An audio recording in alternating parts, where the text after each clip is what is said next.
noite, Abel. Zé Henrique, Rádio Energia 97.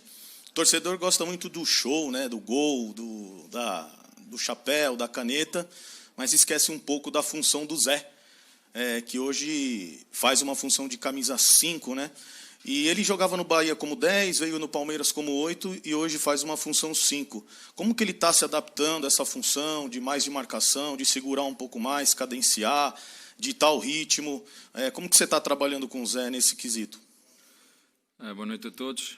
Em primeiro lugar, eu gostaria de dedicar esta vitória ao Dr. Gustavo Malioca, que faz hoje 42 anos, e, portanto, esta vitória é para ele.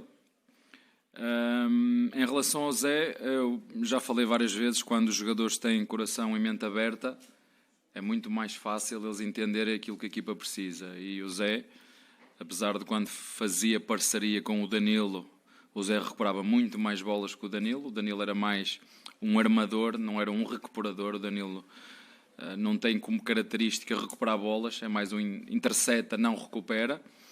E a verdade é que, se com bola o Zé tinha mais chegado e o Danilo era mais armador, sem bola era o Zé o nosso 5, porque ele recuperava muito mais bolas do que o próprio Danilo. E, portanto, é uma posição que ele já fazia, a de 5-8, em função dos jogadores que nós vimos ao longo da preparação. Achámos que o Zé devia, em função das necessidades que nós tínhamos, da posição 5, o Zé é um jogador inteligente que percebe o jogo.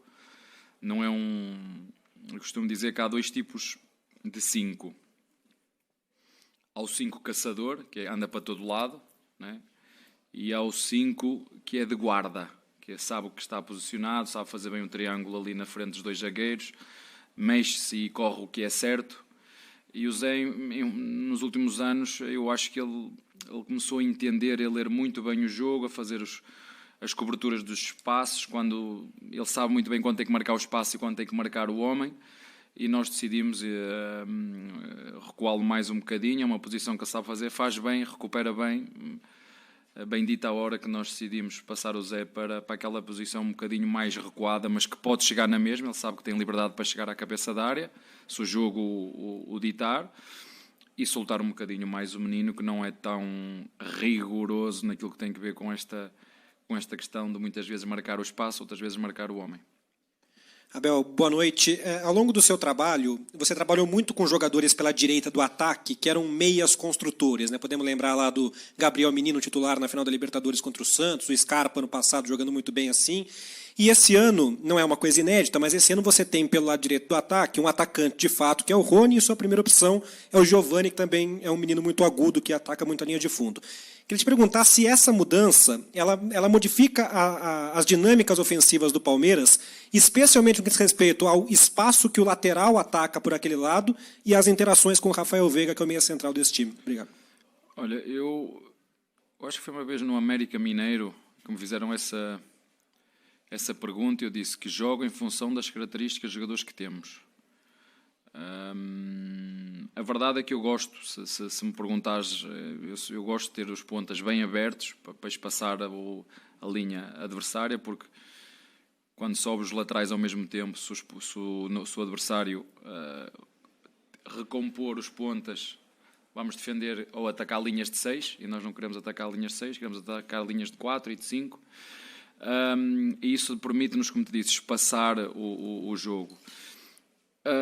A questão de termos o Veiga já lá jogou, o Scarpa jogou, o próprio Tabata também pode jogar ali, em função das características que nós temos. Nós andámos à procura, já vos falei de pontas, o Wesley saiu, ficámos com o Dudu, com o Breno, temos o Rony.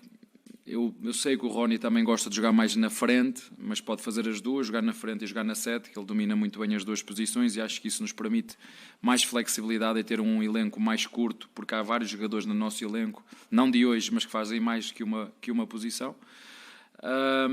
E outro pormenor que tu me disseste, qual era?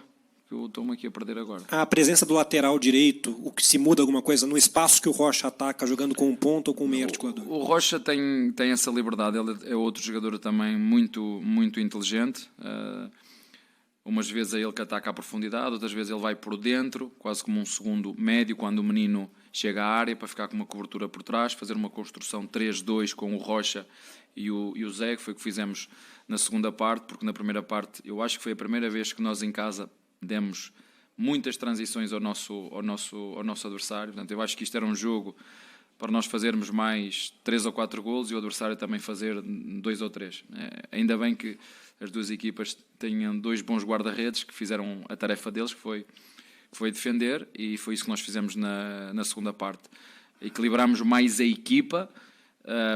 Algumas dessas transições foram frutos de erros não forçados, de passes não forçados, que depois estávamos expostos e levámos essas transições, mas que na segunda parte corrigimos, com o Rocha a poder estar um bocadinho mais por dentro para ajudar o equilíbrio da equipa no momento em que nós perdêssemos bola, dar também liberdade ao menino para poder chegar à área. Como chegou, ele teve 2 oportunidades de cabeça para poder fazer golo, mas tem que haver depois sempre uma cobertura, como tínhamos o Rony aberto, menino subido, o Rocha ficava por dentro, mas o Rocha tem essa liberdade de perceber o jogo e nos dá ali dá-nos apoio, dá-nos equilíbrio, e quando ele sente o espaço também toca e aparece para cruzar, como fez na segunda parte. Abel, boa noite. Você sempre fala, né, a respeito da solidez do grupo do Palmeiras, que os jogadores desse elenco eles valem como reforço para você, porque o esforço de cada um ajuda o Palmeiras a ser ainda mais vitorioso. Na Supercopa, você disse o quanto conversou com o Gustavo Gomes e com o Zé Rafael para eles ajudarem o Gabriel Menino, mas eu queria que você falasse como que funciona também o tratamento com todo o elenco, porque a gente sabe que não são todos que têm as oportunidades de jogarem os minutos que os jogadores desejam, os minutos que os jogadores sonham em ter em campo, e agora o Palmeiras acaba perdendo o Kusevich, negociado com o Coritiba. Eu queria que você falasse como que funciona também essa sua gestão e até uma comparação, né? O Guardiola recentemente falou a respeito de que ele não segura jogadores se os caras tiverem o interesse de saírem para buscar novos objetivos. Como é que funciona também a sua conversa com um jogador que quer ter mais minutos, só que tem mais gente na frente dele? Olha, o Kusevich chegou ao clube ao mesmo tempo que eu, mais ou menos. E a verdade é que ele sempre foi aqui o nosso quarto zagueiro, com muita qualidade. Ele entendeu, os jogadores entenderam que ele, não só quando ele era utilizado, mas nos treinos, a agressividade e a intensidade que ele punha nos treinos, mas ele sempre percebeu que os 2 jogadores que tinham à frente, mais o Luan, o Murilo e o Gomes, são jogadores com muita qualidade, e ele sempre respeitou isso, trabalhando sempre. Ele já tinha-me pedido para sair no ano anterior, e eu disse-lhe que não podia, naquele momento não podia, que era a meio de época. Disse-lhe que noutra situação, noutra oportunidade, que o ia ajudar, e como disseste muito bem, quando aí penso igual ao Guardiola, não penso em tudo igual a ele, mas nessa questão penso. Nós apostamos na formação já há muito tempo, não é de hoje, é desde que chegamos. E ele quis sair, vamos dar uma oportunidade agora ao Naves. O Naves era a 5ª opção, vai ficar agora 4º. Vamos perceber como é que ele depois vai reagir quando tiver oportunidades. Eu gostava muito de ter continuado com o Kusevich, mas em função também da virtude de todo o negócio, da vontade do jogador também de querer sair, o clube também achou que era uma boa oportunidade de poder vender e realizar algum encaixe de dinheiro, e acabamos por decidir dessa forma. Abel, boa noite, parabéns pela vitória. A gente via no ano passado o Marcos Rocha fazendo muito essa saída, né, com 3 jogadores, e na atual temporada, esse ano, pelo menos agora no começo, a gente vê o Piquerez caindo para essa linha de 3, o Rocha muito aberto, também fazendo pelo meio, como você bem disse, e ele toca em média 75 vezes na bola por jogo. Eu queria saber o que motivou essa mudança, como foi essa conversa, e também qual a importância de ter 2 laterais tão versáteis. A gente viu o Piquerez hoje arrancando e fazendo um golaço. É a diferença entre estar e aparecer. Quando tu já lá estás, também levas adversários contigo. Quando tu apareces, é surpresa. E, portanto, tem a ver com a dinâmica e o crescimento da nossa equipa, a dinâmica e o crescimento da maturidade da nossa equipa competitiva. Se vocês se lembrarem, o Mundial que disputamos, o último, né, que fomos à final, o Piquerez jogou na saída a 3 pelo lado esquerdo. Portanto, não é nada de novo. Só que às vezes os jogadores nós temos que os convencer que há determinadas posições que eles podem tirar mais fruto disso e ter um um jogador a construir canhoto pelo lado esquerdo ou ter um direito dá-te uma amplitude ao jogo completamente diferente. Daí termos falado várias vezes que eu gostava de ter e procuramos, mas bendita a hora que trouxemos o Murilo, porque o Murilo era para ser um canhoto, se vocês se lembram, o destino é assim, por isso é que eu digo que sou um treinador abençoado. Nós tínhamos aqui um defesa esquerdo que tinha um zagueiro esquerdo que vinha da Universidade Católica a fazer os exames, o Herta, isso mesmo, obrigado, não me estava a lembrar do nome, e fruto do destino reprovou esse jogador e trouxeram, o clube trouxe-me o Murilo, mas é uma posição, nós com o zagueiro esquerdo dá outra dinâmica à equipa e nós optamos por não meter um zagueiro, mas um lateral de trás para a frente, e é possível, como ele sabe e como me vê, fazer golos mesmo não estando lá espetado. É que depois, mas eu sou o lateral. Eu sei que tu és lateral e tu podes atacar ou por dentro ou por fora, tu depois decides. Agora partes é de trás para a frente, quando estamos a construir numa linha mais baixa, quando chegamos à zona 3 podes ir ou por dentro ou por fora, tu decides. Mas fico contente por ele também estar aberto a este tipo de iniciativas que, na minha opinião, só lhes dá mais abrangência e conhecimento de jogo e lhes dá outros recursos para poder não fazer sempre a mesma coisa da mesma maneira. E isso também nos dá mais versatilidade ao nosso jogo. Isso é bom. E hoje criamos muitas oportunidades. Eu acho que fizemos para aí umas 30 finalizações, segundo dizia os dados estatísticos. Hoje fiquei só um bocadinho triste porque merecíamos fazer mais golos. Merecíamos. Giovanni 2 debaixo do golo, 2 penaltis falhados, o Menino... mais 2 golos que fizemos, mas o futebol é isto, é chegarmos lá e depois fazermos, é isso, temos que melhorar nesse foco e nessa concentração, porque isso depois faz a diferença, a eficácia é o elemento mais importante do futebol. Abel, boa noite, Igor Sedano, Melhor FM de Limeira.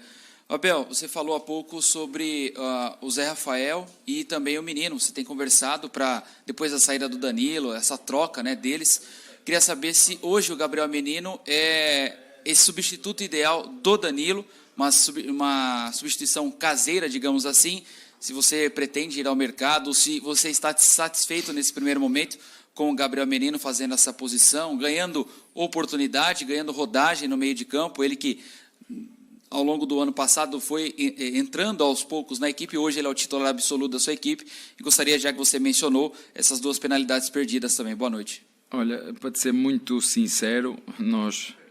pegamos no Zé e estamos a fazer de Zé Danilo, e pegamos no Menino e estamos a fazer do Menino Zé, só que do lado contrário. Foi o que nós fizemos, mas o nosso plano não muda, né? O clube sabe o que é preciso e sei que estão a fazer todos os esforços, e quero mesmo muito que façam todos os esforços, porque nós não nos podemos... temos que seguir o nosso plano, todos, temos que fazer todos um esforço, e eu conto com o esforço do clube para nós seguirmos o nosso plano, e conto com a ajuda dos nossos jogadores para ajudar o Gabriel Menino, para ajudar o Naves, que vai ter esta oportunidade, porque nós não vamos buscar nenhum zagueiro, portanto temos que fazer todos os esforços para seguir o plano. O Naves vai ter a oportunidade de ser o quarto, era o quinto, agora é o quarto, e como te disse, o substituto do Danilo foi o Zé, e o substituto do Zé tem sido o Menino, é assim que tem sido. Boa noite, Abel Ferreira, Nino Cirilo, Bate-Fundo Esportivo. Um lance no jogo, no primeiro tempo, por volta dos 30 minutos, me chamou a atenção. O Dudu evitou uma bola de sair pela linha lateral, no campo de defesa, e ele arrancou. O desfecho da jogada não foi como ele gostaria, ele tentou o passe para o Hendrick, que foi muito forte, o goleiro pegou. Na sequência, por conta do desgaste que o Dudu teve, o Hendrick teve a sensibilidade e voltou na marcação do Dudu. Ele percebeu que o Dudu se esgotou pela velocidade, pela intensidade do lance. Eu queria que você falasse o quanto esses pequenos detalhes podem fazer a diferença em decisões ou jogos mata-mata. Olha, há jogadores que pensam assim: o que é que eu posso fazer para me destacar? Esse é o espírito egoísta que eu não quero que a minha equipa tenha. O que é que eu posso fazer para me destacar? E há aqueles que dizem o que é que é preciso fazer pela equipa. Então, isto é um espírito coletivo. E o que eu digo aos meus jogadores, eles têm que fazer todos esta pergunta: o que é que eu tenho que fazer para me desgastar? O que é que eu tenho que fazer o que é que eu tenho que fazer para me destacar? E a resposta continua: fazer o que for preciso para ajudar a equipa a cada jogo. Quando nós juntamos as duas, dá um espírito coletivo, e foi isso que tu viste. Mas para mim o exemplo maior não é esse. Falhámos 2 penalidades hoje, mas para mim o que explica o espírito desta equipa é haver um penalti onde o nosso batedor de penaltis podia fazer mais um golo, independentemente se fosse marcar ou não, e pegou na bola e passou ao Dudu. Isto demonstra bem o espírito desta equipa. E é isso que eu quero ver, é isso que eu quero ver e que espero que todos os jogadores façam e que percebam que para ganhar jogos, nós podemos ganhar jogos a qualquer altura, mas para ganhar títulos é preciso que todos se sacrifiquem, todos. O Dudu, o Hendrick, o Rony, o Zé, todos os jogadores, sobretudo os que gostam de atacar mais para a frente. Se esses ajudarem a defender, nós vamos estar muito mais próximos de ganhar. Se esses jogadores não ajudarem a defender, se começar a carregar nas costas o passado, dizer não, eu já consegui o que queria e agora não, aí vai ser mais difícil. Por isso, esses 2 exemplos que tu disseste, quer o Hendrick a fazer uma compensação ao Dudu e como foi também o Hendrick a fazer uma compensação ao Rony, porque isso também aconteceu, e este tipo de situações em que o Veiga tem a oportunidade de marcar o penalti porque ele é o batedor e entrega a bola, eles podem errar os passos todos que quiserem, podem falhar os passos todos que quiserem, se continuarem com este espírito de esforço e de entrega, o erro eu vou aceitá-lo, seja de que maneira for. Boa noite, Abel. Tudo bem? Fala um pouquinho da rodagem do teu banco, já que você vai ter um jogo em 60 horas, aí, às 11 da manhã, nessa questão do verão. Fala um pouquinho da rodagem que você quis dar pro time nessa noite. E também te perguntar se o Henry fica agora com a saída do Kusevich para ser a 5ª opção. Ele que não sei se está com o empréstimo já certo. O Henry, que está indo para o Dallas. Não fica. Então já estava-te a dizer que é o Naves, não venhas perguntar por outro, é o Naves. Não. O Abel, você falou agora há pouco, numa resposta, que falou que você espera que o clube faça a parte dele, né? Agora a gente vê o elenco com o Merentiel e Kusevich fora, abrindo, de repente, uma vaga para estrangeiro. Dá para esperar alguma coisa ainda? Amanhã fecha a janela para esse Paulista? Isso é para aqueles jornalistas que passaram a vida toda a dizer que esta comissão técnica não aposta na formação, é para eles. E então, nenhuma surpresa para esse último dia de janela para a primeira fase do Paulista que encerra amanhã, você acha? Vamos seguir o plano. Vocês já me fizeram a pergunta, já foi muito claro. Vocês perceberam que a partir de determinada altura deixei de falar naquilo que era preciso, porque o que era importante é estar focados para ganhar a Supercopa. Deixei de falar naquilo que era preciso. Eu vou manter aquilo que tinha dito. Eu acho que falo o português que vocês também entendem e, portanto, estamos todos a trabalhar no sentido de eu se vos disser que estou a arriscar, eu faço-vos uma pergunta a vocês, não precisam me perguntar a mim. Faço uma pergunta. Nós tínhamos 4 zagueiros, Kusevich, Luan, Murilo e Gomes. Estes 4 jogadores têm uma nota. Vocês dão a nota que vocês quiserem. E agora tenho Naves, Luan, Kusevich e Murilo. É igual? Mas não vamos buscar nenhum. São estes que nós vamos jogar até o fim. Abel, boa noite. O Hendrick ali jogando de centroavante, a gente vê que cada jogo vai evoluindo mais, né? Vai pegando mais rodagem. Mas centroavante é o bicho esquisito que sempre quer fazer gol. Como é que você lida com essa ansiedade com ele também, de fazer gol, dando confiança para o garoto? Porque a torcida já fica, o gol do Hendrick vai sair ou não vai sair? Como é que o treinador lida com isso, com um garoto de 16 anos aí, que vem fazendo bons jogos? Olha... As pessoas dizem que eu não gosto da imprensa, mas eu vou-te dar a oportunidade de fazer outra pergunta que eu não vou responder mais a essa pergunta. Todos os jogos me fazem a pergunta desse jogador. Se quiseres perguntar outra, eu deixo. Não queres? Pronto. Eu não vou responder mais a essa. É todos os jogos. O agente deles liga-vos para vocês falar todas as conferências nele, individualmente. Tem algum contrato com a gente dele? Ou todos? Eu estou-vos a dizer, não me façam perguntas. Não há uma santa conferência de imprensa que não me fale desse grande jogador. Não, inclusive, eu destaquei que ele vem fazendo bons jogos no crescimento dele. Mas vocês perguntam todo o santo jogo, será que não há outras? Porquê é que tu meteste o Luá? Porque o torcedor quer saber também. Porquê é que não meteste o Luá? Ele é nosso jogador. Porquê é que não meteste o Luá a 6? Porquê é que não meteste o Fabinho? Porquê é que não joga? Façam outras perguntas, não me façam as mesmas perguntas. Todos nós temos que ser criativos. É uma pergunta que me fazem todas as conferências de imprensa. Não vou falar mais sobre isso. Deixa o garoto estar em paz.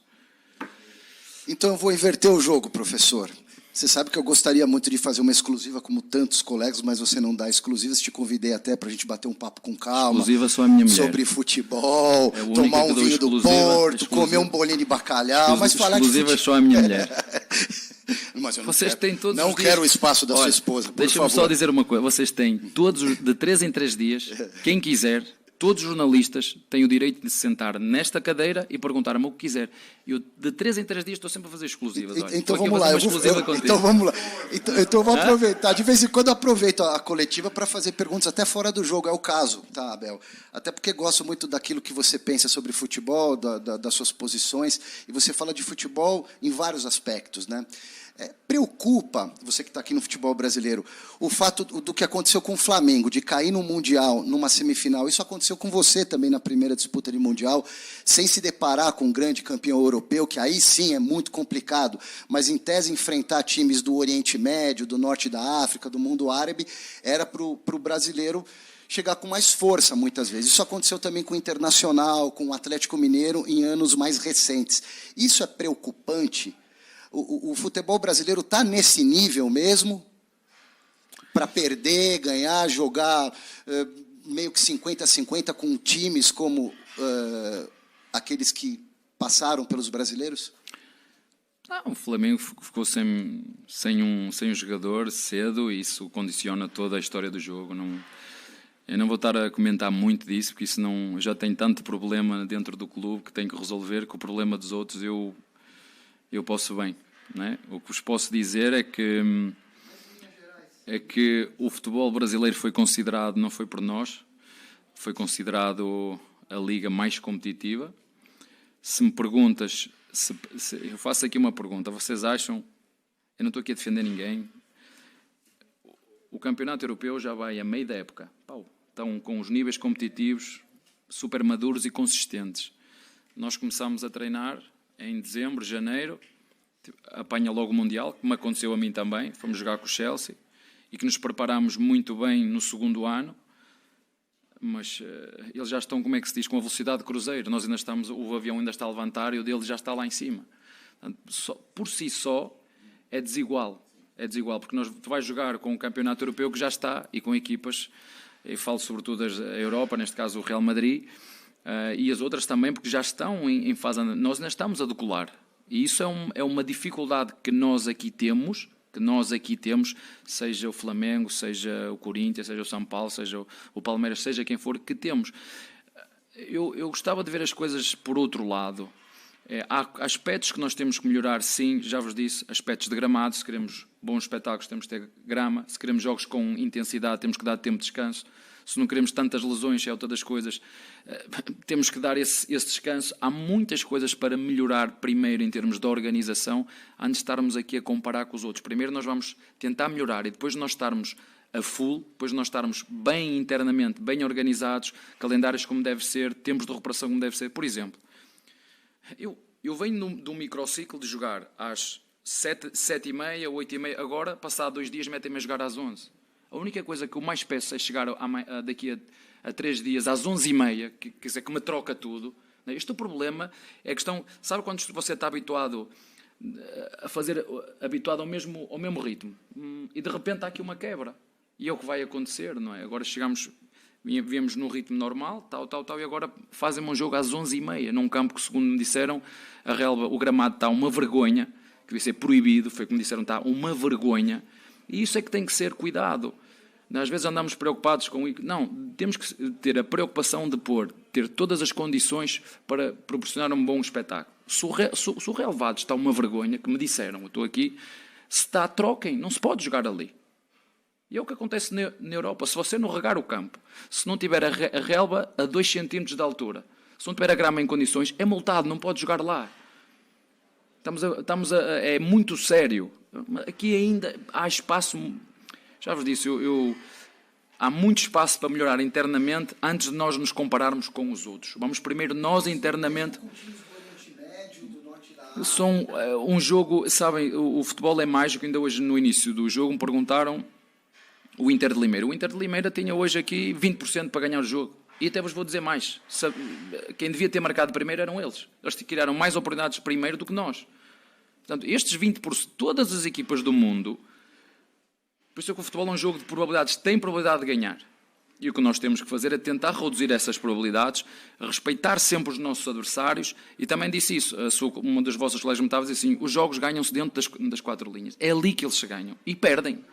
Fora, eu nunca vi nenhuma equipa, nenhum elenco ganhar jogos fora. E nós, hoje, contra o Inter de Limeira, vou dizer, nos primeiros 10, 15 minutos, o Inter de Limeira teve oportunidades para fazer um 0 e para abrir o jogo, e depois íamos andar à procura de uma equipa que se ia defender e muito bem, e o futebol é isto. O futebol, hoje, não é de hoje. Há uns anos esta parte, eu quando vi, perguntaram-me muitas vezes quem ia ser o campeão da Copa do Mundo. Eu disse, depois de ver, com todo o respeito, a Itália, que tinha sido campeã da Europa, ter sido eliminado pela Macedónia, não é? Pela Macedónia, quem não sabe fica ao lado da Grécia. Eu por acaso sei quem é Macedónia, ser eliminado, tudo pode acontecer. O futebol está a mudar por isso, porque o talento só não ganha. Quem acha que tem os melhores jogadores, o talento só não ganha. Se não tiver o esforço, se não respeitar o adversário e não impuser, para além da sua qualidade técnica, o esforço, não se ganha só pela parte do talento. E o futebol hoje é mágico por isso. Todos têm possibilidade de ganhar. Uns mais, sim. Palmeiras hoje tinha 70% de probabilidade de ganhar contra 30%, mas o Inter de Limeira tinha 30% e agarraram-se aos 30%. Felizmente hoje nós conseguimos derrotar o nosso adversário. Há jogos, nós perdemos aqui em casa com um CRB, com também 30 finalizações e perdemos. Não está nivelado. O que eu te quero dizer é que todas as equipas têm oportunidades de poder ganhar o jogo.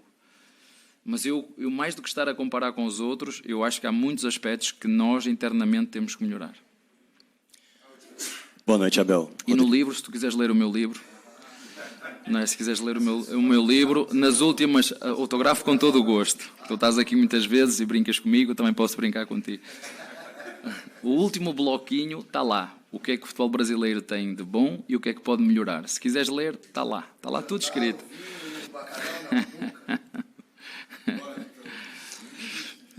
Boa noite, Abel. Rodrigo Fragoso, TNT Esportes. Abel, fugindo um pouco do jogo, falando um pouco da tua experiência no futebol brasileiro. Hoje, o técnico Luiz Castro, do Botafogo, fez o seguinte tweet. O treino foi, é e sempre será o meu mundo, uma das grandes paixões da minha vida. O futebol brasileiro é um dos que menos permite as equipes treinarem.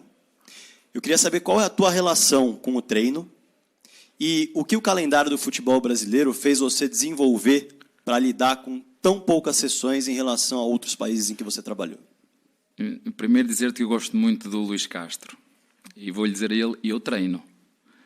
Não treino é com a intensidade que ele e eu gostávamos de treinar. Hoje de manhã tivemos treino. Eu treinei hoje de manhã.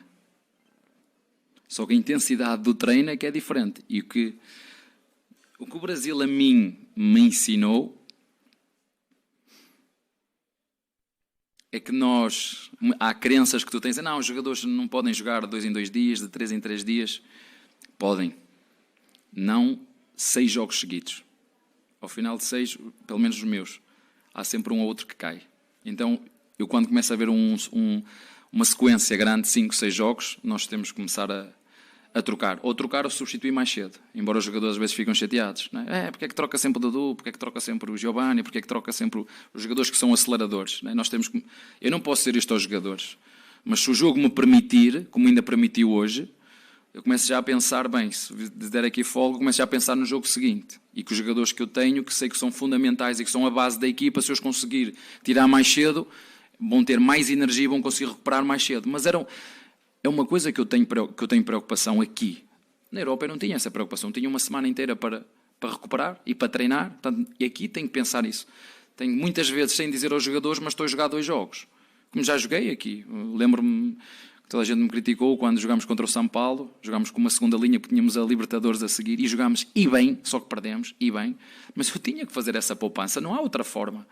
E o Luís, eu entendo o que é que o Luís diz. Ele quer ter semanas para treinar, semanas para melhorar aspectos que ele viu que tem que melhorar e não tem esse tempo para treinar. Porque aqui é, tu jogas e recuperas. O que eu faço e se o Luís me quiser ligar não tem problema nenhum, que nós partilhamos, eu treino numa intensidade diferente, que é o que ele faz.